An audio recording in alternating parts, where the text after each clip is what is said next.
Sup flappers, welcome to another video brought to you by Erotic Walrus, and first and foremost, let me apologize for this late upload. I know some of you may not be able to catch this on time because it's just at such an unholy hour. I had some personal things I had to attend to, but that's all taken care of right now, so I am here to get you this video. And as the title says, it's going to be a list for characters that I think are quite underrated in Genshin Impact, although I can guarantee that you will likely find communities that are full-heartedly supporting these units that I'm about to mention in this video, but nonetheless, they do deserve more. It's often because there are flashier characters to be using, or simply because the meta doesn't really shift in their favor just yet. But Genshin Impact has definitely a wonderful cast of characters that generally just takes our breath away, and it isn't out of the question to say some are completely devoted to a single character, right? As I was mentioning earlier, however, we oftentimes forget that certain characters have amazing potential as well if we are giving them the opportunity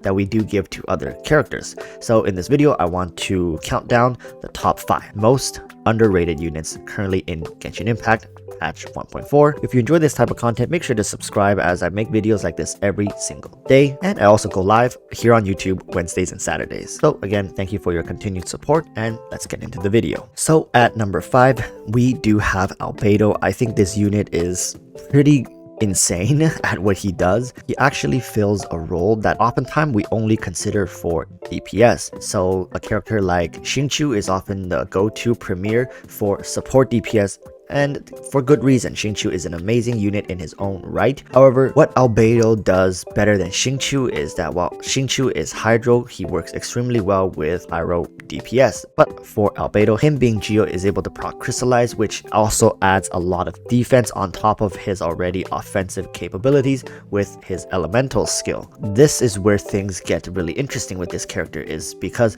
on top of his hybrid offense-defense capabilities, he also gets to synergize with Geo, so which makes him a premier Geo duo buddy with someone like Ningguang, with someone like Zhongli, which are all relatively popular units. And of course, we have characters like Noelle who also work really great, but it's primarily reserved for Ningguang, Zhongli, and of course the Geo MC. Now, for people who don't know, Albedo's banner when he released actually garnered the least amount of sales, so it's safe to say most people don't have Albedo. There's a small portion of the community who has him, and I get it. As we continue to move onwards with the meta, with the game, new characters, kind of like new shiny toys that we all get, we tend to forget about the ones we already played with and, you know, let go of. But for people who are Geo fanatics, definitely give Albedo a shot. I do know his banner will return at some point, and I do think that he is much more of a universal fit than Xinyan is to most team comps. Granted, Xinyan has a higher ceiling when paired with the right units. Albedo is just that piece that can fit with everyone and also offer hybrid offense-defense capabilities. Now, moving into number 4, which is going to be Chongyun. Yes, while Chongyun definitely has places in certain shatter comps, he is still heavily underutilized as in many of the other scenarios. I think Chongyun here can fit in a sub DPS role, can fit in a great support role. Oftentimes people do want to use him as their main DPS, as it just feels like it's easier for himself to apply that cryo field to take advantage of. But in the end, Chongyun falls victim to being cryo. And yes, I say that in a way where it makes cryo sound bad, but it's actually quite the opposite. Cryo is actually one of the best units in the game. I would even argue cryo is more of a centerpiece than even pyro, whereas pyro is meta because it just does the most damage. Cryo is the centerpiece, the glue of a lot of reactions, and miHoYo knows that. That's why we're getting an insane amount of cryo units, right? We know pyro is meta, we know cryo is meta, so we just get pyro, cryo, and you know, they just, and in between they throw in some other stuff. It's just a fluff. And Chongyun being cryo means that he does suffer from the issue of just having too many characters to compete with, right? And in the end, he does get overshadowed, but that does not make him bad. In fact, he is definitely one of the better units in the game currently, and heavily underutilized. So if you are bored, if you have an excessive amount of resources looking to try something new, I do highly suggest you pick up Chongyun, as he's going to serve you really well. He fits into many different compositions, and he's actually the key to a lot of wonky comps that actually end up working really well. In number 3, we have yet another cryo unit that does suffer a bit just due to the fact that he definitely isn't the best when it comes to choosing a main DPS. But hello, my Kaeya fans, here he is. I do think he is underrated. I do think he deserves more love, and it's just at this point I am convinced people don't enjoy units that are easily accessible by other people. So meaning, since everybody has a Kaeya, it makes him less of a desirable unit because you didn't struggle to get him, you didn't need to work really hard to get him, you just played through the game and you got him for free.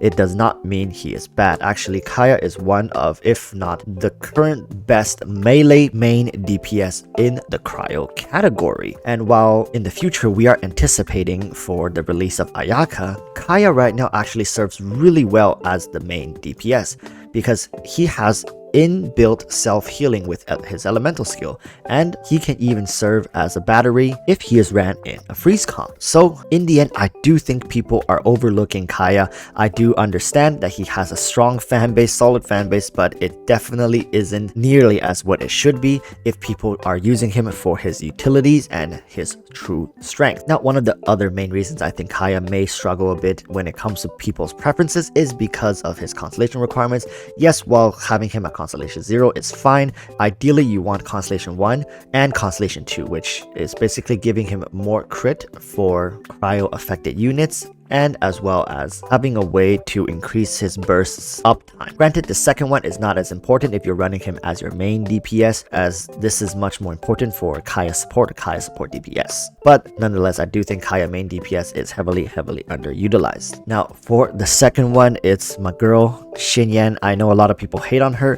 for her English VA or for whatever reason, her general aesthetics or whatever, right? But I do think she is a character that is incredibly underutilized. I don't understand why people don't use her more. She actually offers, much like Albedo, a hybrid playstyle, and I'm starting to see a pattern that most characters who are too balanced or don't really go strong in either way, such as go hard on defense or hard on offense, they often end up as these non-desirable units because jack of all trades, right? Master of none. And I don't think that's necessarily true. Xinyan is definitely an amazing unit. Her elemental skill can generate a shield that pulsates and applies pyro to enemies around it. Her burst skill is a little weird. It initially does physical damage and then it turns to be pyro damage. It's weird, but it's something that once you get some constellation on her, which I believe Constellation 2, yes, once you get Constellation 2 on Xinyan, you actually have an incredibly consistent shield uptime with her. Not only that, she is also pyro, so she fits in a lot of pyro team comp, and I do think that it's because of the existence of someone like Xiangling that kind of overshadows the usefulness of Xinyan. Whereas why would you need to have this hybrid playstyle when you have another unit who's free, who likely most people have already built up? So why even build up Xinyan if you already built up Xiangling? Since Xiangling is a character that focuses completely on offensive capabilities, even through her support kit, such as Guoba dropping the chili pepper, Xinyan is a character who is about application and hybrid defense. So it's understandable that in a meta where damage is everything, that Xinyan is going to be falling off a bit.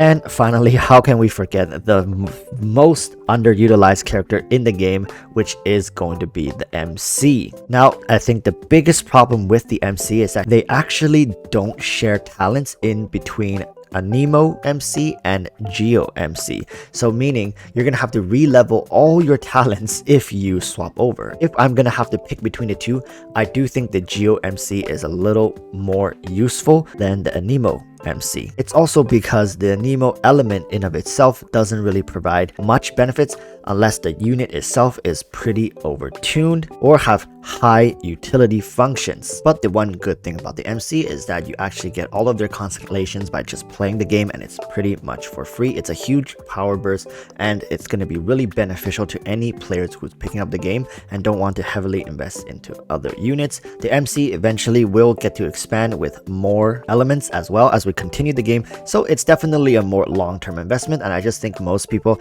haven't gotten around to it. Definitely don't sleep on the MC. super great unit for general purpose and uses, and definitely can clear every content in the game. But of course, this is just a video showing these characters that are underrated, and for some of them for good reason. It's really just that I don't think these units are not being played simply because they're bad, because that would be a totally completely different Pyro Archer. These units are fully capable of doing what a lot of the other units are doing currently in game. It's just that for whatever reason, preference or design, or like I mentioned, it's because some of them are quite easy to get, so people just don't end up playing them as much. However, nowadays we seem to have a lot more free time on our hands, a lot of excessive resources just laying around. It's good for us to start experimenting and powering up these units to try them out. I myself will be starting out with likely either the MC or Kaeya, because I do want to start preparing teams for Ayaka in the future, and just getting a feel for that playstyle is going to be really beneficial and just give me that hit and make sure I can keep going until I get my hands on Ayaka. My god, that sounded really wrong, but you guys know what I mean. Alright, I'm very excited. Guys, we have 2 weeks to go, and I'm going to be doing a live stream for the patch 1.5 preview, so look out for that, and I guess I'll see you all in my live stream later today. Again, sorry for the late video, and I hope this video can provide some sort of entertainment for you guys in between the content that's going to be released soon, hopefully. So I guess with that, I'm going to end the video here. Thank you guys for watching, and I guess I'll see you all later today. Until then, stay safe and peace.